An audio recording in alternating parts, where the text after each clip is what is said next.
Welcome clients and guests to my channel. I'm Jason Serro and I'm a licensed professional counselor. My videos are designed to educate and empower you to make informed decisions about your mental health.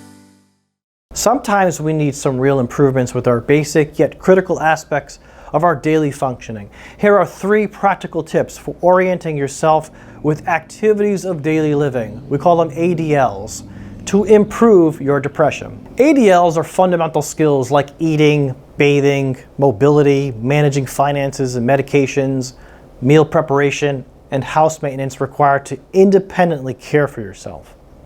Our most basic functioning must start with our relationship with sleep. How many times can you remember saying to yourself and others that you slept terribly the night before and that day was miserable? The relationship between sleep and depression is bidirectional. Longitudinal studies consistently identify insomnia as a risk factor for developing a new onset of depression or a recurrent episode for people of all ages. It is a predictive prodromal symptom.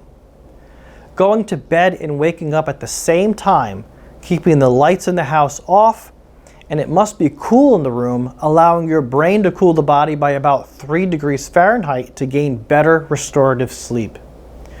Warm your feet and hands to move the blood away from your core out to the surface of your skin. Taking a hot shower or bath actually creates vasodilation. Blood rushes to the surface, there is a thermal release of heat, and your core body temperature plummets. And that's why you get more restful and restorative sleep. Hypnotics, antidepressants that include sedative properties like Doxepin and Trazodone, and stress reduction skills like practicing mindfulness and meditation can aid in the treatment of insomnia. Head over to volume 3 on my dialectical behavioral therapy video where I cover mindfulness in depth. Number 2, get physically active starting today. Exercise, go for long walks, lift some weights, do something fun that gets you moving. Many studies have concluded that exercise reduces symptoms of depression. Specifically, a study was done that included an exercise intervention group, a social support group, and a wait list control group. The exercise group walked 20 to 40 minutes, 3 days per week for 6 weeks. Results revealed that the exercise program alleviated overall symptoms of depression and was more effective than the other 2 groups in reducing somatic symptoms of depression. Endorphins get released and act as an antidepressant, reducing the symptoms of depression. There are many positive effects on blood pressure, diabetes, and cardiovascular disorders, in addition to the mood lift that is proven to exist. Make it part of your weekly schedule and stick to it. If you are a parent, modeling your workout routine is a great way for your children to want to also get involved. Physical activity can be contagious in families. Number 3, nutrition and depression.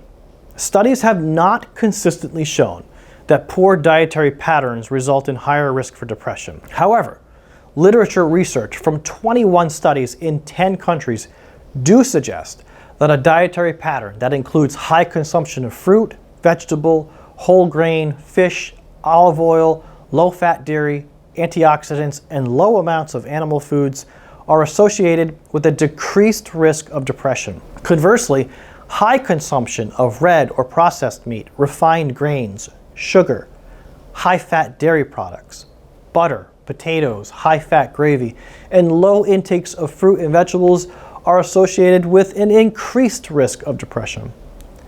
Common sense must also be considered here.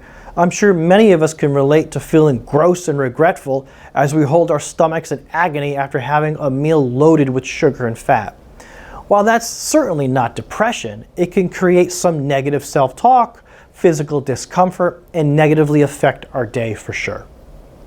Here are some must-dos. Throw away your alcohol. Get active within your local community, volunteer, service others and yourself equally. Get a fuzzy friend and find purpose for both the day and your future. Get a yearly physical with your primary care doctor and check for medical conditions like Lyme and Hyperthyroidism. When to get professional help. When you have suicidal thoughts. when you're feeling stuck, hopeless, and overwhelmed. The support of family and friends is not enough, and they are suggesting you get help. Don't burn your bridges with friends. You can lose friends when you use them as your therapist. It's not their job to listen to your life and help you solve all your struggles in a one-sided fashion. That's my job. Life decisions and difficult life transitions. College, workplace, being a new parent. Thank you for watching, and as always, be where you are, be resilient.